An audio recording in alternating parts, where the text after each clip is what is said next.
Pessoal, seguindo em frente ao nosso tópico do módulo 1 do curso de Projeto Conceitual de Hélice, vamos falar um pouquinho sobre manutenção e confiabilidade. Lembrando do nosso curso de projeto conceitual de motores, nós temos lá no curso que as turbinas a gás modernas têm uma taxa de falha representada pela IFSD, ou In-Flight Shutdown Rate, na faixa de 1 vezes 10 a menos 4 a 1 vezes 10 a menos 3, ou seja, uma falha a cada 10 mil horas de voo ou uma falha a cada 1 milhão de horas de voo, dependendo muito do modelo.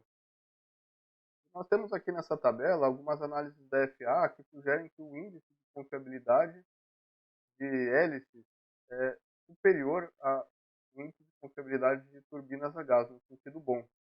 Então, normalmente a taxa de falha está aí entre 1 a cada 100 mil horas de voo ou 1 a cada 10 milhões de horas de voo. Então, o sistema de hélice é um sistema de alta confiabilidade. E fica a pergunta, que procedimentos são necessários para manter esses bons números? Então, nesse tópico agora, nós vamos ver algumas causas de danos em hélices, vamos ver também como manter a hélice de uma forma apropriada para ela chegar nesses números excelentes de confiabilidade. Então, o projeto de PA e as causas de falhas principais são apresentados nesse slide. O primeiro conceito que a gente tem que ter é que a PA opera com grandes solicitações mecânicas. Ou seja, as cargas centrífugas, aí a 10 a 25 toneladas, né, um elemento metálico composto com uma massa bem representativa e uma rotação também bem alta. Temos cargas de flexão e torção, vibrações aerodinâmicas e giroscópicas.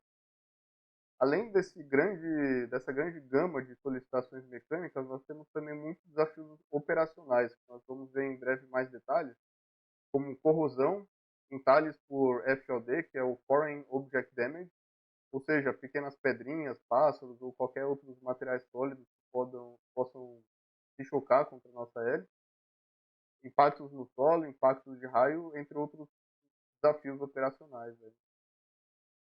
Normalmente, os fabricantes de hélices estabelecem alguns critérios para operação segura, em termos de inspeção e reparos para as hélices.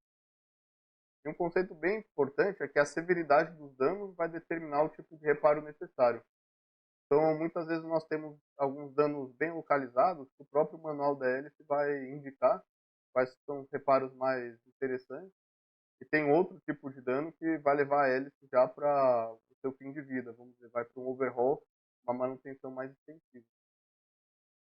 Nós temos nas hélices inspeções recorrentes, por exemplo, anuais, e overhauls, onde a hélice passa por um processo de manutenção bem extenso.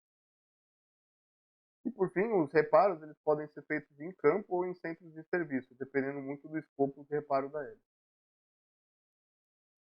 Começando aqui, quais são os danos típicos de uma hélice? Vamos falar inicialmente sobre a corrosão. Ela é bem importante em hélices metálicas. A corrosão pode ocorrer internamente ou externamente. E ela tem três tipos de superfície. Nós podemos ver aqui esse exemplo, uma corrosão no cubo da hélice aqui de superfície, né, bem claramente aqui. Aqui no bordo de ataque, outro exemplo de corrosão de superfície. Por cavidade ou pitching, aqui a gente consegue ver essas pequenas regiões aqui com realmente cavidades, né, de corrosão, ou intergranular. Aqui a gente pode ver também a corrosão acontecendo entre os grãos do metal. O segundo tipo de dano típico está relacionado a entalhes. Eles ocorrem bem próximos aos bordos de ataque e de fuga. E eles têm um potencial de iniciar propagação de trincas. Esse é o grande perigo dos entalhes. Nós temos aqui o exemplo de, em inglês, é chamado de blade leak, né, um entalhe. Nós temos esses entalhes aqui ao longo da pá que a gente precisa inspecionar e fazer um reparo. Mais para frente vamos falar um pouco sobre reparo, para que aqui não tenhamos um início de propagação de trincas. Se nós tivermos uma trinca em uma pá de hélice, nós precisamos retirar ela da aeronave imediatamente. Como a gente comentou, se a gente detecta as trincas, a gente precisa remover a hélice imediatamente para inspeção detalhada, porque na trinca a gente tem uma alta concentração de tensão. Então, se vocês lembrarem da fórmula da tensão, né, força sobre área, aqui na trinca a gente tem uma área muito pequena, leva uma concentração de tensão muito alta, Temos dois exemplos de trinca aqui nessas imagens. Um que é no hub da hélice, que com certeza a gente não pode usar esse hub, esse cubo de hélice para voo. E temos uma outro tipo de trinca aqui que propagou de um entalhe. Então nós temos um entalhe que propagou uma trinca e essa pá de hélice não pode mais voar. O quarto tipo de dano típico é a erosão, e ela é caracterizada pela perda de material em uma pá pela ação de pequenas partículas, como areia e para a própria água. Usualmente ela ocorre no bordo de ataque próximo à ponta. A gente consegue ver aqui nessa ponta de pá uma região com bastante erosão, né? Aqui é uma pá metálica.